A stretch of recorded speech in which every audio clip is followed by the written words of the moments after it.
Another hour of great music variety. This is RWSfm 103.3. At 4 minutes past 10 on a Wednesday morning. Thank you to Julie for the breakfast show, the big breakfast as usual. I'm Adrian Copping. Hey, guess what? The midweek morning show is back with guests, great music and a bit of chatter in between. We've got Mark Cordell from our Bury St Edmunds Business Improvement District telling us all about so much that's been going on. Really busy time. I know it's been a really busy time in the centre of Bury. And then later on in the show, we've got Mike Shave from Great Barton Allotments, who will talk to us about organic gardening and master composting and maybe even Suffolk Potato Day and all that kind of thing. But let's start with one of the best bits of local talent we've got around at the moment. This is Gabby Rivers.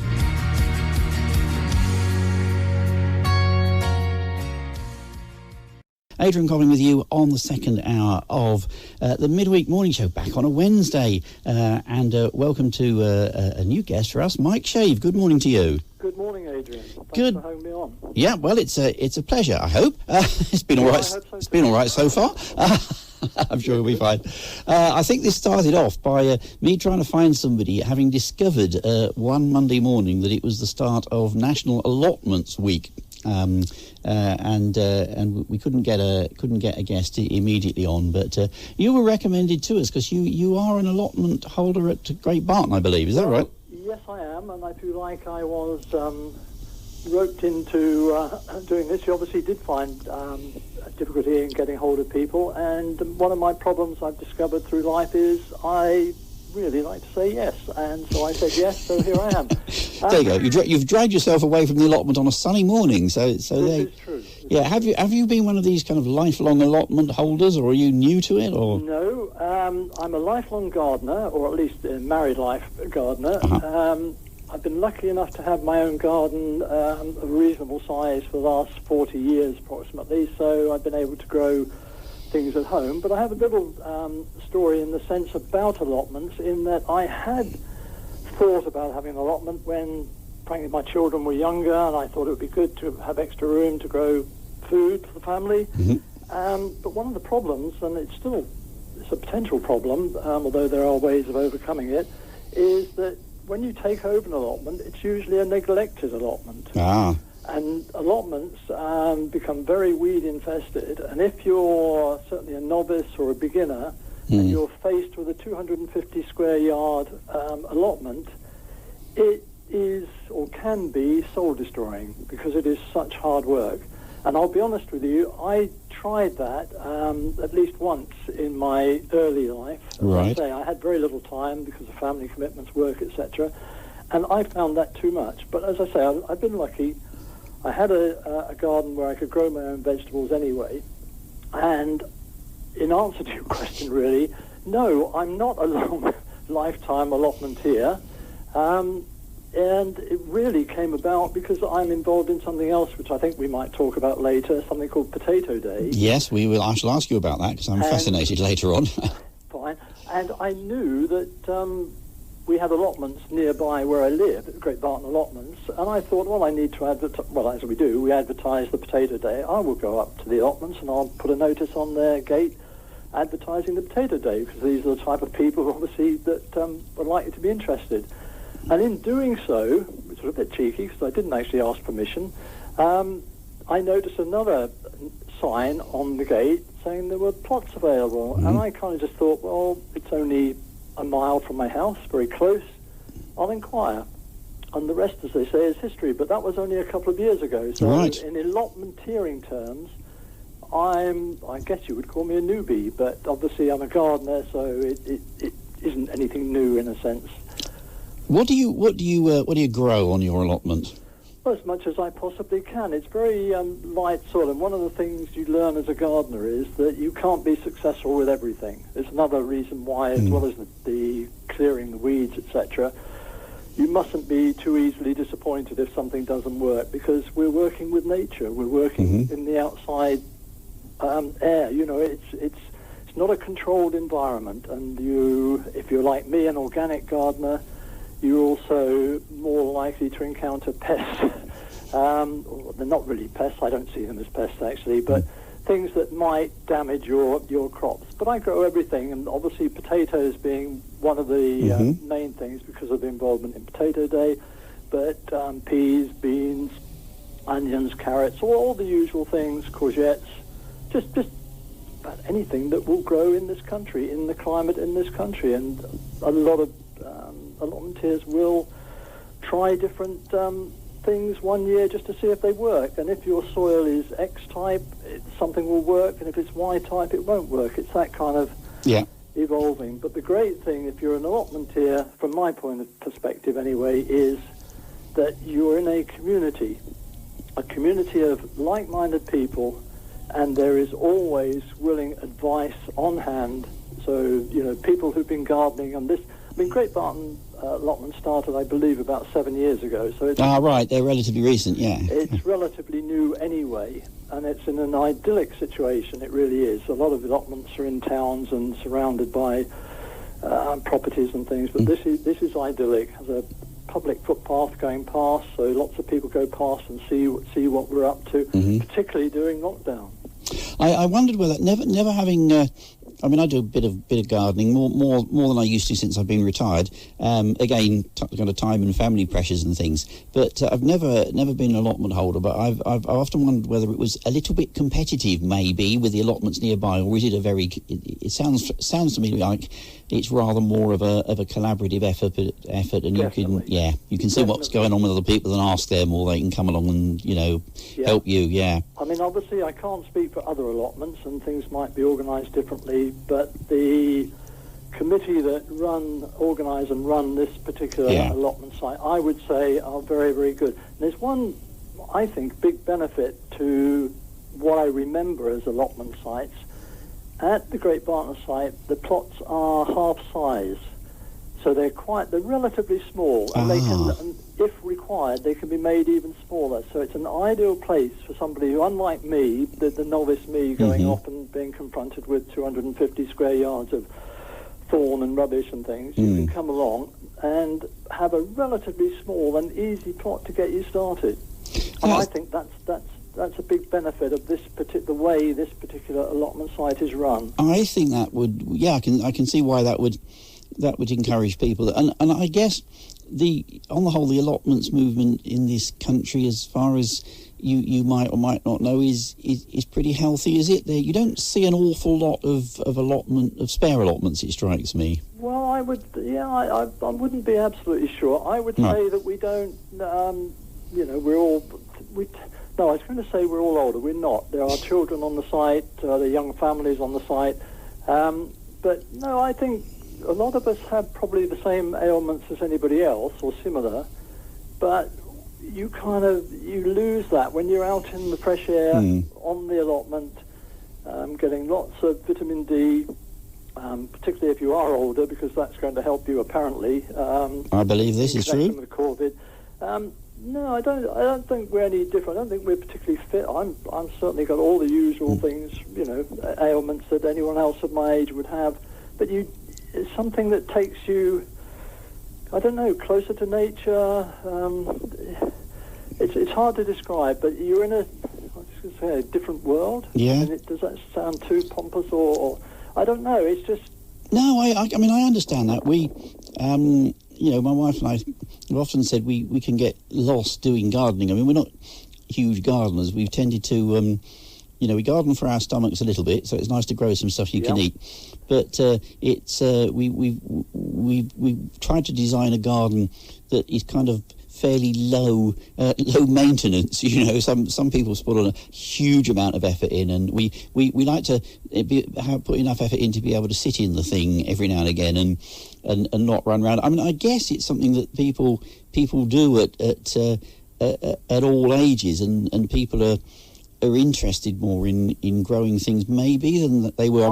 Next week one of our guests is Stephanie Holland from the Berry Eco Centre, the Hive, that I think is actually opening up. Recently, and you know, her organisation, because of the area it kind of works in, I think in the context to start with at least, attracts quite a lot of young families. And I mean, what do you think? Is there a bigger? Has there actually been a bigger interest in recent years in growing your own, and has that kind of increased exponentially during lockdown? Lockdown has certainly kicked things on. I mean, I think it was growing. I mean, I consider myself an organic gardener. No, not everybody is, but I don't believe in using artificial poisons and things. So I'm very much into the natural side of growing, whether it's a flower in the garden or a vegetable in the garden or anything else, come to that matter. Right. But I think there has been, and it's still a minority. I think it's you can sometimes get a distorted view, I think, of how popular something is. But when I started only 2 years ago at Great Barton, there were plots available, obviously, otherwise it wouldn't be there. Now I believe there's a waiting list. Well, there you go. I'll come back and we'll talk about organic gardening in a minute. We're going to take a short break and have some music. Mike, we were talking just before the break, or you started talking about organic gardening. I've heard you described, or somebody who introduced me to you as an organic no-dig gardener. I like the idea of being a no-dig gardener, but I expect I'm thinking of it from a different perspective. What's no-dig gardening?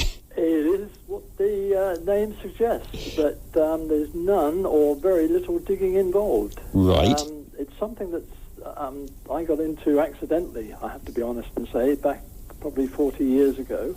And it's becoming more well known. It literally, if particularly I guess on not so much here, but on heavier soils, digging can be hard work, and it's, if you like, putting it on the farming analogy, the ploughing, if you've probably noticed in the fields around us here in West Suffolk, there's less and less ploughing going on, because farmers are also discovering that no-dig, or no-till as they call it, is beneficial for the soil. You're disturbing the soil less, or you're not disturbing the soil, which gives all the organisms and the millions and myriad of organisms that live in the soil the chance to build and develop. And it's kind of throwing away the old ideas that you had to till in order to grow. It's not quite as simple as that, but it's basically not digging and replenishing the nutrients in your soil, usually with compost, which is another area that I'm involved in. Right. Sort of an annual mulch of compost on your soil provides the nutrients, and you basically sow or plant into that without any re-digging or re-tilling of the soil. That's fascinating, and of course you if I understand this correctly, you get a lot of help from your thousands of little helpers called worms that all the life in the soil, ranging from microbes, even viruses, believe it or not, but yes, up to the larger invertebrates and also worms. And worms that compost mulch that you put on the top will be pulled down into the soil by the worms, so they're doing the digging for you. I kind of like that from every perspective, really. It's a win-win from everybody's point of view. Yeah. There's left to get on with it, and you can still grow what you need to grow, and your plants should be happier. I mean, I hasten to add, I'm not an expert on anything No. I might be talking about this morning. I'm not an expert, but you kind of sense the feeling that some of the old myths about the need to rotate crops, that's another area which seem obvious when you think about you don't want the build-up of disease or something like that. But again, no-dig, I think, is being or is proving that that's not necessarily the case. Like so many things in life, we live and we learn, and things are evolving, and no-dig is another area where it's getting more well known, and as more people do it, more things or more benefits hopefully will come from it. Right. Now, the composting thing, the information that, as I say, the person that recommended you passed on to me said that you were a master composter, and in the kind of publicity that we kind of send out in advance for the midweek morning show, I have to say that my software doesn't like master composter and keeps trying to correct it on auto correct to master composer, but I'm with your software. I do not like the title Master Composter. It's How elevated. did you apparently get that title then? Because that's what the scheme is called. I think it started about 20 years ago by an organisation called Garden Organic, which is what it says. It's an organisation that's all about anything organic, growing good vegetables, composting, and one of the schemes I believe they came up with 20 years ago was trying to train people up to be compost advisors, I guess is the word, and they are supported by not very many, as it happens. I think only at the moment about half a dozen various county councils support and run these schemes. As I say, they're organised and trained by Garden Organic, but there's actually the operation side and attending events and helping people to learn about composting. It only happens at the moment, I think, in about half a dozen counties, and we're lucky in that Suffolk is one, and actually our neighbour Norfolk is another, but the others tend to be the other side of the country, the other 4 or 5. So it's not universal, or not throughout the country, but it does. And if you think, I think if my memory serves me correct, about 150 kgs, in fact, it's not a term that I'm overly familiar with, because I tend to speak pounds and whatever, ounces. But every bin of compost that you make, that diverts about 150 kilograms of waste from landfill. So there's a win there straight away. And we help people learn about composting, give talks, go to events, and show people, how to compost, basically. But I'm not a master, I rid of that terminology. I understand that you're an enthusiastic and learned, at the least, composter. Were you, as an advisor or a consultant or whatever, were you in great demand at one particular stage? Because I can remember shortly after composting and the most I don't think we're any different here in Bury and Mid Suffolk and a bit of in West Suffolk and a bit of Mid Suffolk, our broadcast cover as well a little bit, in that most councils immediately withdrew their garden bin collection service, and those of us whose lives are made glorious by the garden bin collection service went into panic mode because we suddenly realised we might have to learn about composting. I just wondered whether a lot of people came along. We did. We kind of met a lot of angry people, if I remember correctly, because the service had certainly reduced, if not been withdrawn. So yeah, there is that, but it is, if you think about it, it's the original recycling, isn't it? Yes. So it's if you have a chance to explain it to people. I mean, people sometimes, I think one of their immediate reactions is smell. Because we can't compost because it creates a smell, but it actually doesn't. It doesn't if you do it correctly, I believe.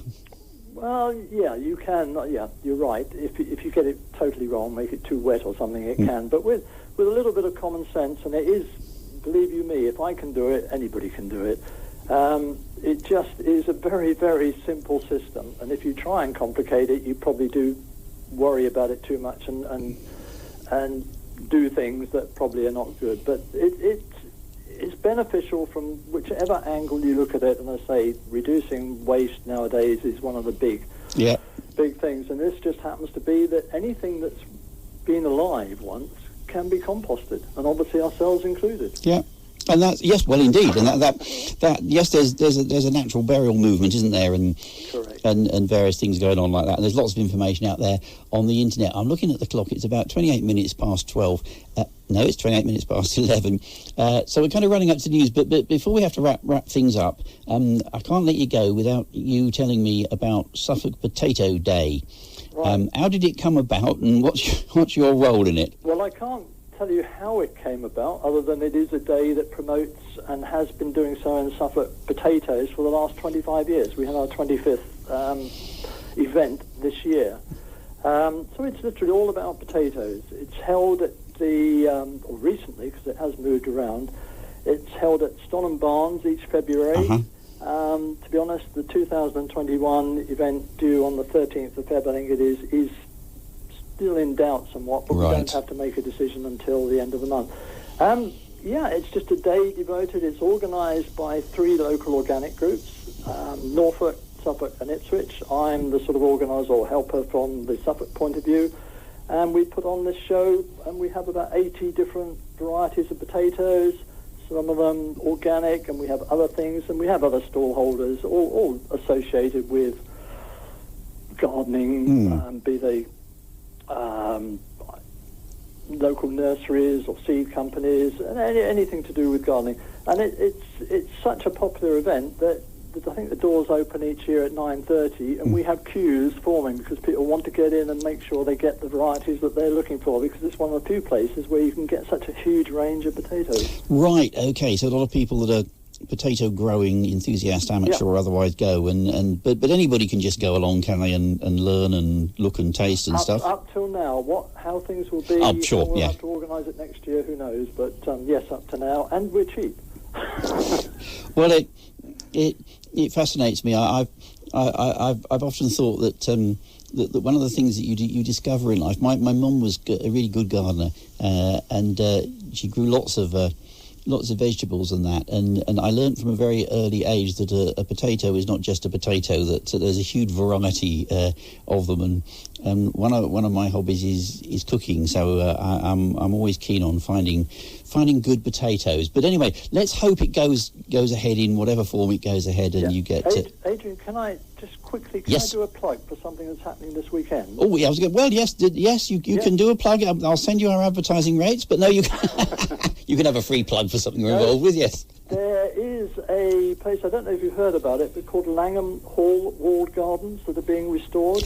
Langham, which is about, I guess, 8 miles to the east of Bury. I've certainly heard of it. Yeah, it's out Newmarket Way, isn't it? No, the other way. No, the other way. Yeah, Stowmarket Way. Sort of towards Walsham that way. Yeah. Anyway, it's an old walled garden, lovely walled garden, but it's being restored. Right. And there's a lovely young couple in there who are restoring with the help of volunteers. And that's the other thing I should mention, that all the things I've talked about, there's loads of volunteers, a lot of free help available. Mm-hmm. And they have their harvest fair this coming Sunday, 12 till 5. 12 till 5. You can find them on the internet, but the main thing is that it's such a lovely place, and they deserve, because it's taken a lot of work by the couple and themselves, and they've got a gardener there and volunteers, but they deserve all the support they can get. Yeah. And anyone willing to just go along, there's not as much this year because of COVID as would have been in previous years, but there'll be a bar, there'll be craft and green info stalls,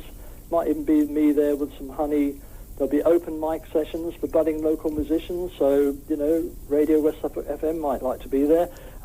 Weaving demonstrations and other things, but it's at Langham. It's this Sunday. It's only in the afternoon for 5 hours. Right. There's an admission to get in, but that's just a contribution towards running the place. But, yeah, if people could go along to Langham this Sunday, and I believe the weather's good, that would be great. Right, that's great. And it's Langham this Sunday? This coming Sunday, the 13th, between 12 and 5 in the afternoon. OK. Well, thanks for sharing that with us, and, be encouraged to go along, folks. You mentioned also, just before we finish, you mentioned about honey, but we won't get into that now. Maybe you can come back and talk to us about beekeeping on some other occasion. But for now, Mike, you've been a great guest. Thank you very much indeed, Mike Shave, for joining us.